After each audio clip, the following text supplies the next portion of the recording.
E aí, galera do Tendência, aula de biologia com a professora Ana Lia para o segundo ano e o conteúdo é Zoologia Anelídeos, aula 1. Gente, entramos aí na 9ª semana, o tempo tá passando, a gente tá conseguindo estudar? Sim, estamos todos em casa, focados nos animaizinhos. E o seguinte, vocês estão vendo que, cara, é muito bicho com muito detalhe e a coisa é uma boa, porque daí tu fica curioso, tu nunca mais vai ver uma minhoca com os mesmos olhos, meus amores, porque afinal, na aula de hoje, nós estudaremos os anelídeos, amores, as minhoquinhas fazem ginastiquinha. Isso era uma musiquinha da minha infância, isso denota a minha idade. Então, galera, a gente vai ver as minhoquinhas dos animais que são extremamente desenvolvidos, porque presta atenção. A gente já viu, tá sujo de caneta aqui, ó. A gente já viu as esponjas do mar, isso não é sujeira, é caneta, tá? A gente já viu as esponjas, os poríferos, os quinidários. A gente já viu os platelmintos, vermes achatados, os nematelmintos. E agora chegamos em anelídeos, o que significa alto grau de desenvolvimento, gente. Na minhoca. Anelídeos, sempre a gente tem uma frase que designa o filo animal composto por anéis. E a nossa sorte que é um filo pequeno em número de exemplares, principalmente os que convivem conosco, porque a maior diversidade são marinhos, são oceânicos e tal, então a gente não tem tanto contato. Então eles são poucos exemplos, mas a nossa grande, célebre minhoquinha é a mina que a gente vai vê-la com outros olhos e vamos ver que ela é muito complexa. Você sabia, uma curiosidade, que uma minhoca tem vários corações? Ela ama demais, mas ela sofre demais. Imagina você se com um coração você tem essa bad porque o crush não responde essas mensagens. Imagina se você fosse uma minhoca com 5 pares de coração, por exemplo. E outra coisa que a gente vai ver... Calma, Ana Lia já quer começar aí pela parte final. Então, quem são esses anelídeos? Quais são eles? A gente vai estudar quando formos ver as ordens, tá? Mas de maneira geral, são animais com corpo segmentado. O nome da palavra segmentado na zoologia é metamerizado. Metâmeros são segmentos. Eu sei que é um animal cheio de anéis, beleza? O nome tá dizendo, anelida também pode ser chamado, só que saber que é metamerizado é fundamental. Outros animais são metamerizados, às vezes até confundido aqui, mas tipo, não significa que só eles são, mas eles são os primeiros a terem essa característica aí como principal. São triblásticos, então a característica embriológica, todos, né, a partir dos platelmintos são triblásticos, então agora tá tudo tranquilo, todo mundo sabe que ele é triblástico. Celomado, lembrando que essa parte da embriologia do celoma, que aparece lá no embrião, é a parte que o Geraldo vai trabalhar com vocês, mas eu tô sempre dando essa revisãozinha aqui na Zool. A gente já viu o seguinte, que o celoma é uma cavidade que aparece ou não aparece durante o desenvolvimento do embrião. A gente costuma classificar a presença ou a ausência de celoma a partir dos animais triblásticos. Então, água-viva, que são os quinidários poríferos, a gente nem usou essa classificação. Os platelmintos, que são os vermes achatados, a tênia, a tênia e a planária e o esquistossoma, eles são triblásticos e eles eram acelomados, porque não existe cavidade entre os tecidos embriológicos, entre esses 3 tecidos.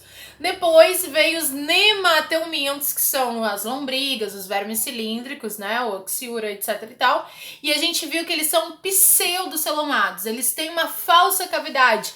Tem uma cavidade embriológica, mas essa cavidade embriológica, ela fica entre a endoderme e a mesoderme, beleza?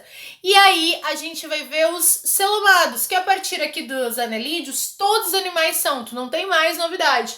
Todos são. E o que significa ser celomado? Que existe cavidade embriológica, onde os órgãos vão se localizar quando for fazer organogênese, e essa cavidade só está no interior da mesoderme. É na mesoderme que essa cavidade vai aparecer. Não tá entendendo? Quando você estudar embriologia, você vai ver os embriões, vai ver lá onde é o celoma, o que significa ser celoma, pseudocelomado, celomado. Se você não entender, ao final da zoa aqui a gente vai de novo lá na embriologia e fala.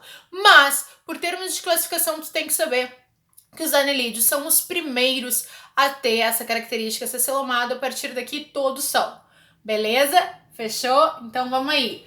Aí, outra coisa que a gente já sabe, simetria bilateral. Tu já fez o esquema na tua cabeça. Quais que são simetria radial? O que é simetria radial? Tipo este copo aqui, tá? Este copo era meu antigo tripé.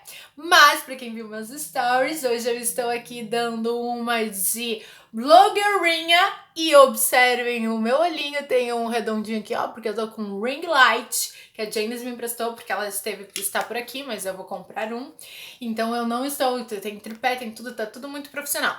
Então meu tripé hoje está de folga. Mas aqui, olha só, que diz, nasci para ser sereia. Ah, também Janice me deu, todas essas coisas chiques a Janice me deu. Aí, o que acontece? Por exemplo, os poríferos, os quinidários são animais de simetria radial. Revisão, o que é simetria radial? Que se tu em algum momento observar, em algumas das faces tu observar, sempre vai ter essa disposição aqui, ó, radial das estruturas, ou seja, tem uma estrutura circular no topo ou na parte posterior, e que para eu ter dois copos iguais, ou duas esponjas iguais, ou duas águas-vivas iguais, eu tenho que passar um corte desde que passe pelo ponto central. É que nem cortar uma pizza, né? Ao meio, desde que eu passe por esse ponto central, eu vou ter dois animais iguais. Isso é simetria radial, que apenas quem é? Os poríferos, os quinidários e lá as estrelas do mar que a gente vai ver no futuro. Os demais são simetria bilateral, que nem a analiazinha aqui, que nem a lombriguinha, que nem a minhoquinha. Que para eu ter duas analias iguais, só existe um local para eu cortar, que é aqui no meio, que aí eu tenho duas analias o mais parecida possível. Se eu cortar aqui assim em frente, a parte frontal e a parte ventral e a parte dorsal já são totalmente diferentes. Então aqui, é claro que tem alguns órgãos que só tem do lado direito e outros só tem do lado esquerdo, sim, claro. Mas na maioria das estruturas elas são distribuídas de maneira uniforme no lado direito e esquerdo. Então a minhoquinha é simetria bilateral, nenhuma novidade. Desde dos plateumintos em diante é simetria bilateral. E por fim, protostômios, nenhuma novidade aqui também, porque a gente já sabe. A gente já viu. Protostômio também é um termo lá da embriologia que eu já mostrei nos vídeos anteriores, que é quando o embrião aparece um orifíciozinho lá na fase de gástrula, e esse orifíciozinho se origina a boca, é protostômio. Se esse orifíciozinho origina o ânus, é deuterostômio. Quem são os únicos deuterostômios? Os cordados, que é o nosso filo, que estão os vertebrados dentro, e as estrelas do mar. Todos os demais, a boca surge primeiro desse orifíciozinho. Blastóporo é o nome do orifício, também é matéria da embriologia. Então, voltando aqui pra gente encerrar a embriologia.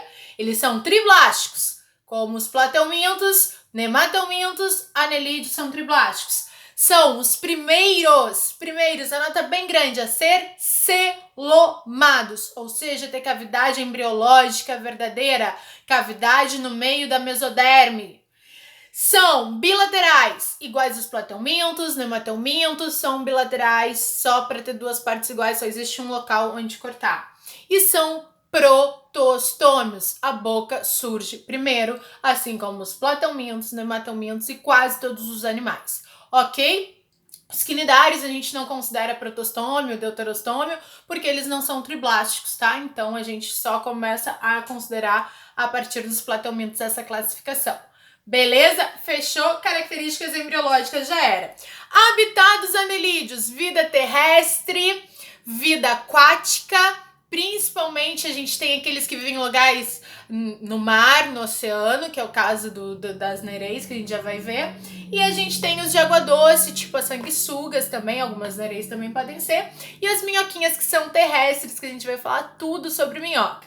Gente, primeiramente, a gente já vai ver e classificar os bichinhos segundo as suas ordens, mas vamos ver quem são eles? Aqui tem mais ou menos nesse slide, principalmente foto de minhoca. Por isso que eu vou sair daqui e eu já abri e selecionei umas imagens para vocês. Olha que foforita! Quem são essas garotinhas sanguessuga?